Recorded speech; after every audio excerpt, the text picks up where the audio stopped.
Bonjour à toutes et à tous, ravi de vous retrouver pour une nouvelle saison du club en espérant que les vacances furent bonnes pour toutes et tous. Une 4e saison que nous lançons aujourd'hui avec une version un petit peu remasterisée pour coller encore un peu plus à l'ADN de la chaîne. Nous recevrons évidemment de manière hebdomadaire, comme vous en aviez l'habitude, les fédérations du mouvement olympique, mais nous allons ajouter évidemment ce qui fait aujourd'hui le sel de notre chaîne, à savoir le terrain.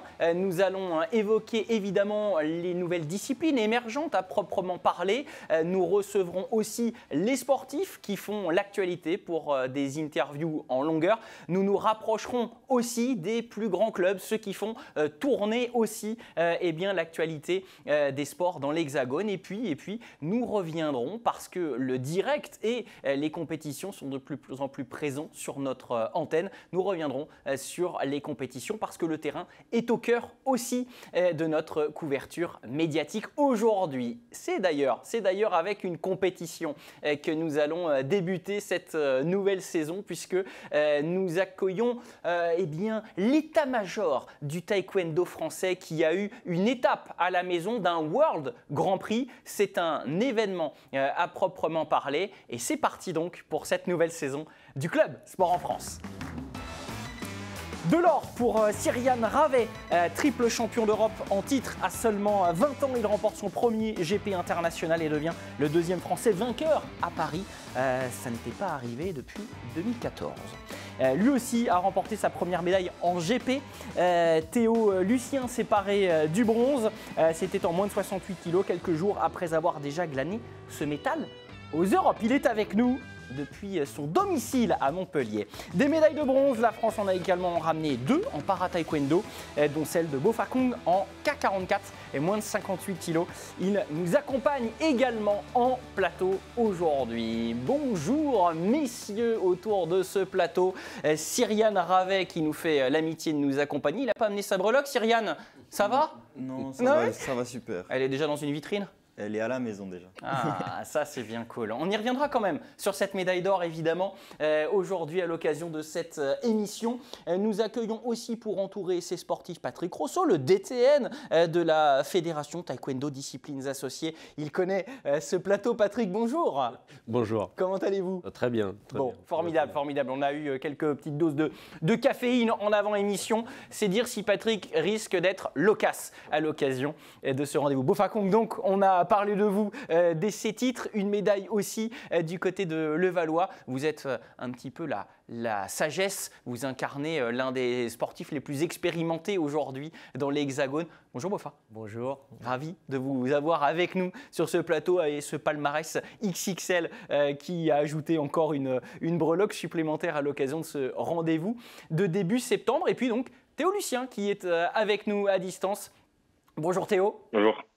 Merci de nous accompagner avec vous aussi une breloque lors de ce rendez-vous qui a eu lieu au début du mois. C'était à partir de jusqu'au 5 septembre qu'on a eu ce rendez-vous de Levallois. Avant de revenir sur la compétition, Patrick, déjà, c'est aussi le sel de votre présence de pouvoir rembobiner sur l'ambiance générale, qu'il s'agisse de la fréquentation, qu'il s'agisse de la présence des grands athlètes internationaux, des taekwondoïstes du monde. Quel bilan vous tirez de ce GP parisien? C'est un bilan très positif. Nous, c'était la première fois qu'on était amené à organiser ce Grand Prix. Les Grands Prix sont là depuis, je crois, 2014. D'ailleurs, c'était là où il y avait eu une médaille d'or en masculin. Exactement. Et depuis, on n'en avait plus remporté. Donc, Cyrian a fait quand même un véritable exploit. Donc le Grand Prix pour nous, ça a été très positif. Alors très positif pour plusieurs choses. Premièrement pour les résultats sportifs, bien sûr, parce qu'on a répondu présent. Il faut savoir que sur ces Grands Prix-là, c'est les 8 catégories olympiques qui sont représentées avec les 32 meilleurs mondiaux de chaque catégorie.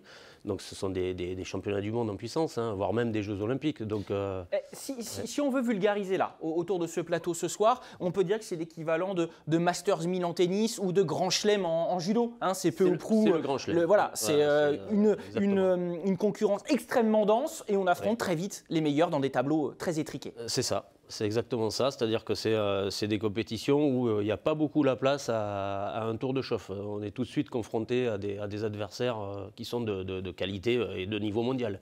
Donc il n'y a pas droit à l'erreur.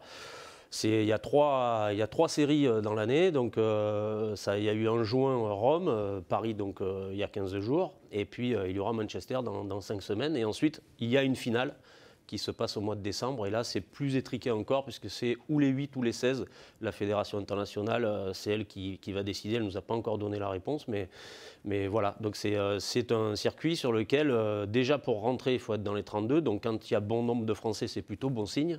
Et puis quand il y a des médailles, ça l'est encore plus. Et il y en a eu 5 au total de ces médailles. L'or pour Cyriane, on va y revenir dans quelques secondes. Althea qui s'est imposée en plus de 67 kg, qui a été en argent, pardon, oui.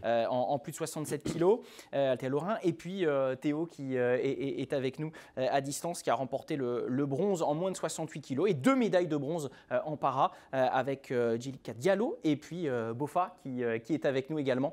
Une moisson donc, que vous qualifiez d'intéressante, d'encourageante, où il y a eu des moments un petit peu plus faibles. On ne fait jamais du 100%, malheureusement, mais disons que là, le résultat d'ensemble est quand même un résultat très positif, que ce soit d'ailleurs dans les catégories olympiques ou dans les catégories paralympiques. Le fait de classer 2 athlètes sur les paralympiques, ça montre aussi qu'on est assez constant dans la performance et qu'on se projette aussi sur des breloques aux Jeux de Paris, dans cette catégorie-là aussi. Oui. Donc, ce qui est intéressant surtout, c'est le fait d'avoir pu organiser un Grand Prix à Paris, et on en organisera un autre l'année prochaine aussi, en 2023, parce que ça nous prépare au mieux à ce qu'on sera confronté dans 2 ans aux Jeux de Paris. Donc tout cet environnement, enfin, il y a beaucoup de choses qui font qu'à un moment donné, les athlètes doivent s'adapter aussi à un environnement qui, quelquefois, quand c'est à domicile, peut jouer contre nous. Donc, on va se tourner vers eux. On va se tourner vers eux sans plus tarder. Évidemment, à la lecture de vos résultats, on a l'impression que vous avez bien appréhendé ce rendez-vous à la maison. Cyriane, donc il y a ce titre. Justement, si on rembobine un petit peu, vous gagnez vous découvrez 3 mois auparavant ce niveau des GP à Rome. Vous avez en mai ce titre européen, ce 3e titre européen. Vous arrivez avec une certaine pancarte, vous n'êtes pas le seul. Comment on l'assume à la maison, ce statut émergent pour un jeune combattant comme vous ? Je pense déjà pour le mieux, si on a un statut comme ça, c'est de ne pas se monter la tête et de se prendre pour monsieur tout le monde, entre parenthèses. Et puis on assume et on essaye de faire le mieux possible pour ne pas se prendre la tête sur les compétitions et enchaîner. Il y avait un petit peu de famille pour suivre, pour soutenir ? Effectivement, il y avait pas mal de familles, il y avait les clubs aussi, il y avait l'équipe de France aussi qui soutenait, donc il y avait énormément de monde pour soutenir et ça s'entendait dans la salle aussi. Ouais, ça fait une grosse différence aussi, Bofa, d'être à la maison et de pouvoir aussi combattre avec ce soutien et puis peut-être un peu oublier parfois la pression du résultat. Écoutez, moi, malheureusement, j'ai pas la chance d'avoir beaucoup de soutien parce qu'en fait, comme c'était le lundi, ouais, et tout le monde travaille, tout le monde est à l'école. Il y avait un petit peu moins de monde sur la journée para. Malheureusement, ma famille n'a pas pu être là, mais j'ai quand même eu quelques soutiens, des amis à moi qui étaient venus. Mais voilà, tout s'est bien passé et puis tout le monde est content. On aura l'occasion d'y revenir sur cette médaille. Vous concernant, Cyriane, ce titre, on peut évoquer aussi ce parcours qui a été extrêmement pimenté. On peut le dire, votre DTN a dû avoir quelques petits souffles au cœur à certains moments, avec déjà en quart de finale, un combat dont on va parler face au champion du monde 2019, le Sud-Coréen, avec ce numéro 1 mondial que vous affrontez. Et là, on vous voit en quart de finale, deuxième manche, vous êtes mené de 4 points, je crois, littéralement à 4 secondes de la fin. Et pourtant, c'est vous qui allez vous imposer grâce à 2 coups de pied retournés au corps. C'est assez monumental. Comment vous appréhendez ? C'est impressionnant, c'est de la folie pour les Béotiens que nous sommes de voir cette folie qui se déplace jusqu'en tribune, évidemment. On parlait de vos proches et de vos soutiens. Comment vous abordez ces dernières secondes justement avec l'idée qu'il n'y a plus rien à perdre ? Comment c'est dans votre tête à ce moment-là ? Ouais, comme vous avez dit, il n'y a plus rien à perdre, il y a tout à gagner. Donc on tente des coups qui marquent beaucoup de points. Et puis c'est des coups de pied retournés. Donc en plus, ça fait vibrer le public. Et je pense qu'au premier que je fais, ça fait vibrer le public. Du coup, je me dis, j'en remets un autre. Et puis c'est passé. Et petit exploit, on va dire. Ouais, c'était en tout cas assez enivrant. Vous étiez là, Patrick, j'imagine, tout près de ce combat. On commence à avoir l'habitude avec Syriane parce que ça se passe quand même assez souvent dans les dernières secondes. Mais de toute façon, sur les matchs très serrés, c'est à ce moment-là. Le money time, c'est à la fin. Hein. Donc, il nous avait déjà habitués à ça sur certains événements, notamment au championnat d'Europe, où il y avait quand même quelques matchs qui s'étaient joués à la fin. Et puis là, il y a eu aussi, pas en majeure partie, mais les matchs les plus serrés, ça s'est joué aussi sur la fin du match. C'est là où généralement ça se passe sur des matchs quand on rencontre les meilleurs. Après, s'il peut prendre un peu d'avance avant, c'est quand même mieux, quoi. Donc voilà, non, c'était un très beau. Enfin, il a fait le spectacle. Sans vraiment le vouloir, parce que ce n'est pas l'objectif de faire le spectacle. L'objectif, c'est de gagner. Donc, mais sur ce match-là particulièrement, il n'y a pas d'autre solution, en fait, que de faire ce qu'il a fait. En tout cas, sur le premier mouvement. Le deuxième, c'est la cerise sur le gâteau. Mais sur le premier mouvement, il n'y a pas d'autre solution s'il veut gagner le match. Donc, il le tente au bon moment et ça passe. L'Ave Maria pour finir, donc, en quelque sorte. Demi-finale face à l'Espagnol Junta, ça passe. Et finale face au Tunisien Gendoubi, qui est vice-champion olympique, il me semble, hein, à Tokyo. Ouais, il fait deux à Tokyo, évidemment. Donc, le deuxième au JO, un gros morceau que vous affrontez. Et là aussi, rebelote, comme dit Patrick, c'est souvent dans le money time que ça se joue. Vous menez une manche à 0, il me semble, hein, dans ce match. Et il reste 10 secondes dans la deuxième manche. Vous êtes mené 2-0. La suite, on la regarde tout de suite. C'est avec Bertrand Pucheux au commentaire et Anne-Caroline Graff. 10 secondes. Oh là, ça demande vidéo. Il a touché au visage. Ouh là là, attention, le combat qui va peut-être se jouer là-dessus. Sur cette vidéo replay. On savait que Syriane avait tenté quelque chose. Très vite, mais là, je vous dis, là, moi visuellement, j'ai l'impression qu'il touche au visage. Alors électroniquement, ça n'a pas été comptabilisé, non, parce mais que c'est arrivé on l'a face. vu, hein, et vous l'avez vu. Et là, ça monte. Et ouais, je pense que ça touche. Allez, c'est 3 points, on le rappelle. C'est 3 points. Ah là là là là là. Et ça ferait 3-2 dans ce combat à 9 secondes de la fin. Oh là là, incroyable. C'est validé. Mais par contre, c'est pas fini. Il reste 10 secondes. Oui. Un seul point d'écart, un tout petit point d'écart. Attention Syriane, mais par contre c'était vraiment une stratégie de sa part d'attendre le dernier moment pour marquer, clairement. Un point de plus de chaque côté seront scorés, mais c'est bien une victoire 4-3. Vous le savez tout de suite, hein, que vous avez touché vous de votre côté, non? Oui, moi je le sais tout de suite. Je fais le geste de la main pour que le coach il lève le carton et qu'il réclame les points. Et ouais, je le savais. Ça fait du bien d'être sacré à la maison. Vous vous rendez compte un petit peu à quel point la conjoncture va vite, et je ne parle même pas du permis qui est en poche là depuis un mois, tout va vite, à quelques jours après avoir fêté vos 20 ans. Tout s'enchaîne bien. Vous avez l'impression d'être sur un nuage, Syriane? Tout s'enchaîne très bien. Après, être sur un nuage, non. Moi, j'essaie de rester les pieds sur terre. Mais ouais, tout s'enchaîne bien. Et puis, l'objectif principal, c'est d'essayer de continuer et de progresser pour continuer encore le plus longtemps possible, on espère. Patrick, je rebondis sur cette dernière phrase de Syriane. Des progrès, on imagine toujours, c'est l'idée d'un sportif de haut niveau de ne jamais s'arrêter, surtout qu'à 20 ans, on est probablement encore à polir un petit peu. Justement, au-delà des félicitations, qu'est-ce que vous lui glissez à l'oreille après ce titre, par exemple? De toute façon, c'est toujours la même chose. Hein. Si on veut faire du haut niveau et qu'on veut performer au plus haut niveau, c'est la remise en question. Peu importe qu'on gagne ou qu'on perde, à chaque fois, on doit tirer des leçons pour avancer. Syriane est encore des marges de progression à avoir, il le sait. Sur certains domaines, il devient de plus en plus pro. Après, sur le tapis, je laisserai, plus la partie technique à l'entraîneur, mais on sait qu'on peut encore le faire progresser. Et c'est ce qui est intéressant. C'est que dans un premier temps, il y a une constance au niveau des résultats depuis 2 ans maintenant.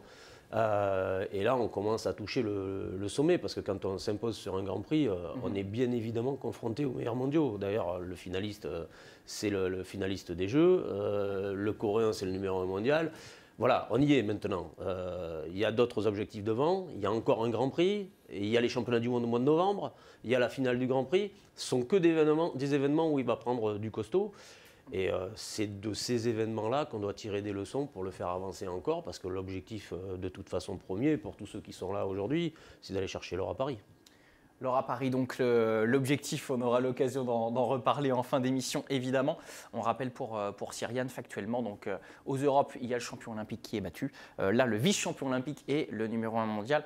Ça scalpe à tour de bras, on va finir par vous appeler le sniper. Une autre médaille, évidemment, en bronze. Celle-ci est arrivée avec vous, Théo, depuis Montpellier. On vous a vu réagir avec des petits sourires à ce qu'a fait Cyriane. Parcours intéressant pour vous. Qu'est-ce que vous gardez aussi de cette accession au podium dans votre catégorie, Théo? Quel regard vous portez sur ce rendez-vous de Levallois?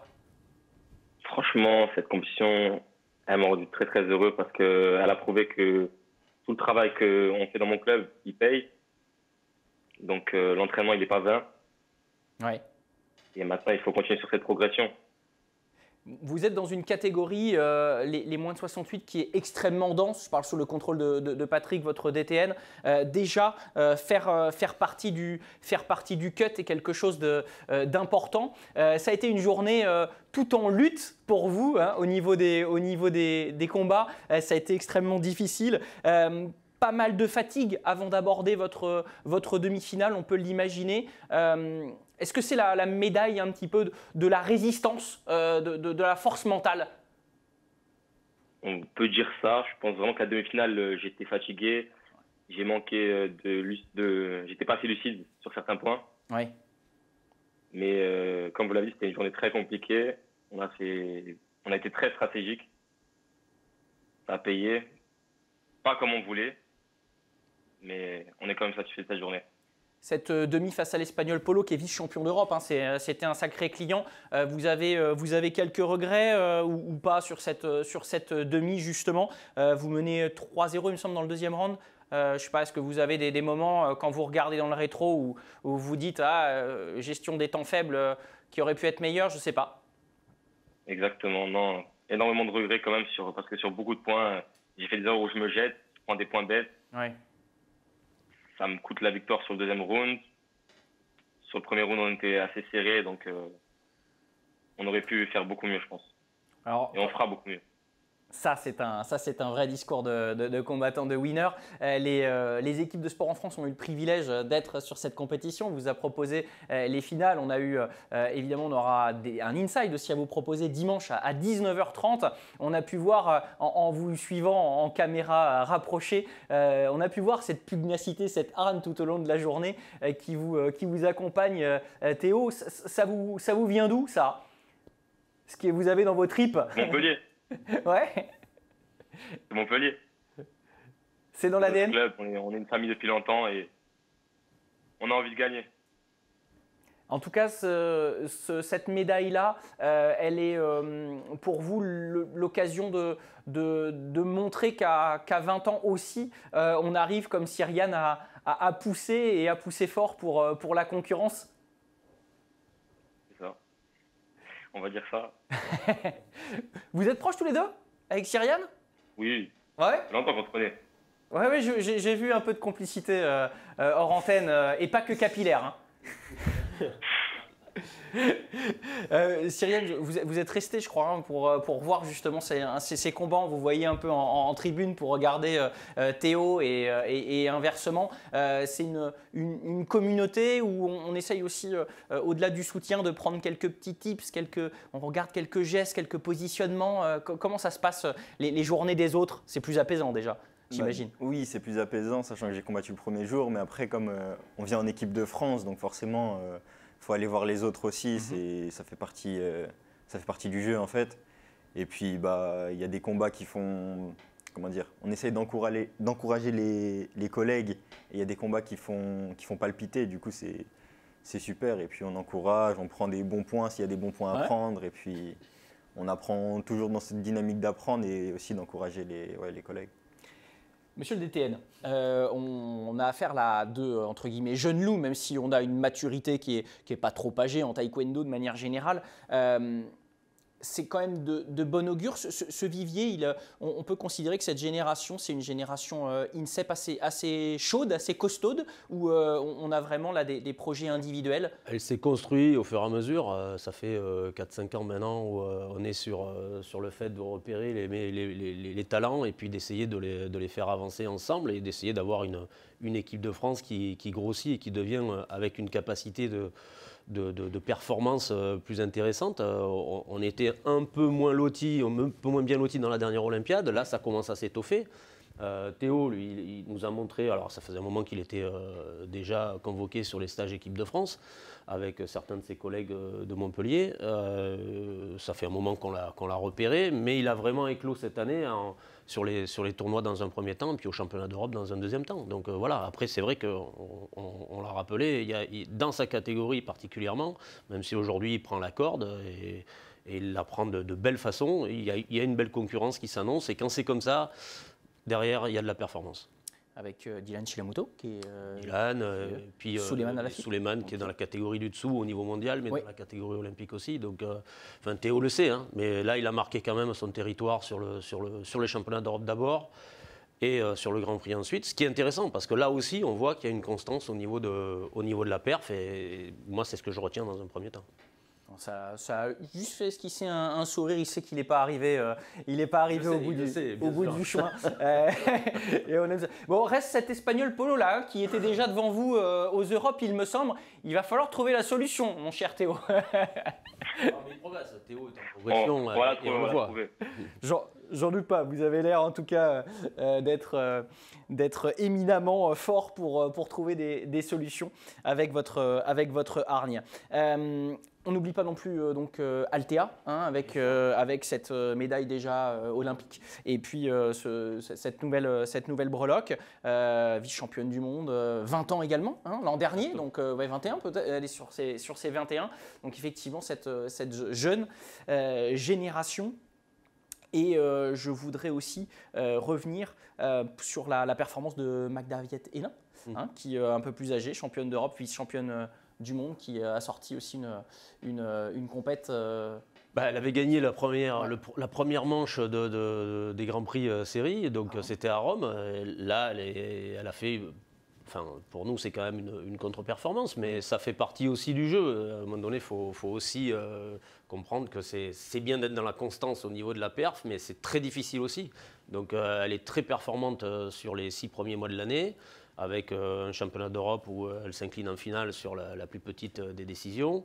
Elle gagne le Grand Prix de Rome et là, elle glisse sur le quart de finale, elle a buté. C'est des choses qui arrivent. Comme je le disais tout à l'heure, on se remet en question et on n'a pas vraiment le temps en fait de s'arrêter sur ces événements-là, que ce soit en très positif ou que ce soit finalement en négatif. Il faut tout de suite faire le bilan et se projeter très vite parce que le prochain Grand Prix, il arrive, c'est dans 5 semaines. Donc, et derrière le prochain Grand Prix, même pas un mois après, il y a les championnats du monde. Donc les choses vont très vite sur des événements de très haut niveau. Les dates donc, les 2 échéances, vous l'aurez compris, un dernier GP dans cette saison et donc les mondiaux qui auront lieu où et quand? Mexique du 13 au 20 novembre prochain. Donc ça va arriver très vite. On suit ça effectivement attentivement sur les antennes de Sport en France. Et avant évidemment de se projeter sur les mondiaux, la journée de lundi du côté de Marcel Cerdan, avec donc le para-taekwondo qui a plus que participé à la moisson, hein, 50% des médailles qui sont venues du para. Développement assez intense hein, ces dernières années de la pratique qui débouche aussi sur ces médailles. Il y avait de toute façon un groupe déjà qui s'entraînait sur l'INSEP avant même qu'on ait la délégation. Hein. On a la délégation pour le para-taekwondo que depuis 2017 ou 2018, exactement je ne sais plus, mais on avait de toute façon un groupe que l'on entraînait déjà et Bofa en faisait partie. Et il y avait déjà des résultats probants. C'est un groupe qui s'est un petit peu étoffé, qu'on va encore étoffer. Et il y a un travail qui est fait, ils s'entraînent d'ailleurs à l'INSEP tous les jours avec leurs collègues, hein, Cyriane et les autres qui sont sur le pôle. Donc il n'y a pas de distinction pour nous entre ce que l'on met en place pour le paralympique et ce qu'on met en place pour l'olympique. Première GP sur le territoire français en C'était le premier de toute façon. C'était le premier de toute façon que l'on organisait en France, que ce soit pour les Olympiques ou pour les Paralympiques. Donc c'était vraiment une première pour nous. Et c'était quelque part un petit peu, on était un petit peu à l'école, quoi. On a regardé au niveau de l'organisation, on a regardé aussi au niveau de la préparation de l'événement. Un événement à domicile, il y a beaucoup de choses qui changent. Je leur ai dit souvent aux athlètes, leurs meilleurs amis peuvent être leurs meilleurs ennemis parce qu'on a tendance à vouloir faire plaisir, à trouver une place au dernier moment, à être peut-être très, très à l'écoute de l'environnement proche, famille, amis, etc. Et il faut arriver à se couper de ça. C'est-à-dire prendre l'énergie positive et finalement se dégager de tout ce qui pourrait entraver la journée de la compétition qui doit rester axée sur la perf, quoi. Alors Boffa nous a dit qu'il n'avait pas eu de problème de ce côté-là tout à l'heure dans un sourire. Mais comment on appréhende justement cet événement quand même à la maison un petit peu particulier, même si des compètes vous en avez fait des centaines, Boffa, ce rendez-vous à la maison, il était quand même déjà, j'imagine, présent dans la tête depuis un petit moment. Oui, un petit moment, mais c'est comment on appréhende. C'est vrai que c'est la première édition que ça se passe. Et puis du coup, c'est une nouvelle aventure, quoi. C'est nouveau pour moi et du coup, je ne savais pas comment. Enfin, j'essaie de vraiment garder la tête sur les épaules. Et puis malheureusement, j'ai été un petit peu souffrant ce jour-là. J'ai voulu vraiment faire mieux. Un petit peu souffrant, attendez, on va quand même dire que vous étiez fiévreux et que vous aviez une fissure à l'épaule. C'est ça. Donc, ouais, un petit peu, je suis désolé. C'est incroyable d'aller chercher une médaille dans ce contexte-là. Comment on fait, quoi? Comment on fait? J'ai essayé, j'ai tout fait, voilà. Même sur l'échauffement, sur 10 secondes d'échauffement, je n'arrivais pas à trouver mon souffle, j'étais vraiment fatigué.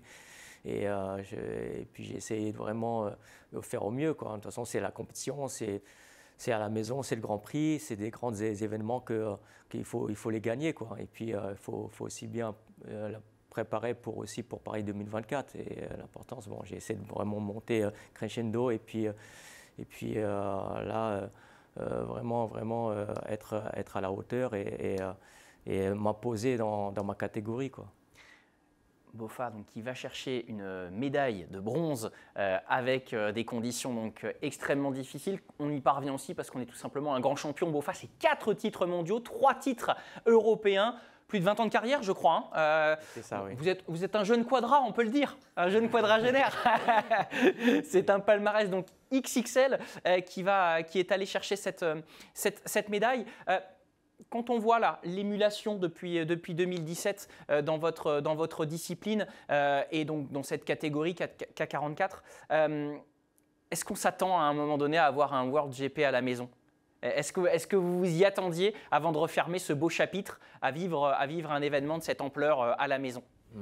En fait, je ne m'y attendais pas, mais c'est vrai que c'est génial d'avoir les mêmes choses que chez les valides. Et puis, ça se développe énormément. Il y a de plus en plus de monde parce que c'est un sport paralympique. Et puis, du coup, il y a plus d'athlètes qui sont présents, quoi. Donc, il y a de la densité de plus en plus. On vous verra à Paris? Boffa, est-ce que vous continuez? C'est bon? Bien sûr. Allez là, ça c'est une belle nouvelle. C'est mon rêve, comme j'ai échoué au pied du podium à Tokyo. Oui. C'est la revanche, ça chauffe dans la tête. Et puis je veux vraiment ramener la médaille d'or à Paris et je vais tout faire pour. Je ne demande pas à Cyriane et à Théo s'ils ont le même objectif. Théo a déjà la bave aux lèvres et Cyriane un peu plus en pudeur, mais le petit sourire qui en dit long. Ouais, Paris, c'est le Graal déjà d'une carrière. Objectif numéro 1, en plus à la maison, on sait c'est quoi l'objectif. Théo? Paris, c'est un rêve, c'est ce pour quoi on travaille actuellement. Très bien. Les formules sont lapidaires, mais l'essentiel, effectivement, il est au moment du combat. Donc, on va les laisser s'exprimer. Ils ne peuvent pas se projeter différemment, de toute façon, dans leur carrière. Cet objectif-là, c'est tous les 100 ans en France. Donc, ils ont la chance d'être dans la génération qui peut aller chercher la médaille là-bas. Bien sûr qu'ils se projettent là-dessus, comme nous tous, quoi. Bon, écoutez, Cyriane et Théo à 120 ans, pourquoi pas hein. Merci en tout cas messieurs d'être venus avec nous pour nous parler de ce GP. On suivra évidemment ces futures compétitions sur l'antenne de Sport en France, vous en avez pris l'habitude. Et puis cet Inside dimanche à 19h30 pour revenir d'une manière un petit peu différente sous la forme d'un magazine, donc sur ce rendez-vous qui a eu lieu, ce GP de Paris au début du mois de septembre. Merci d'avoir été avec nous pour cette rentrée. Vous avez été quelque part nos totems, Bofa, Cyriane, Patrick, Théo. Donc on vous souhaite le meilleur pour cette fin de saison. On a compris qu'il y avait beaucoup d'événements à suivre de votre côté. Merci aussi aux équipes en régie autour de Julien et de Pierre, notamment qui étaient là aux manettes pour nous faire vivre cette journée et cette rentrée. À très bientôt sur Sport en France. Vous pouvez aussi tout revivre sur le digital. Bye bye.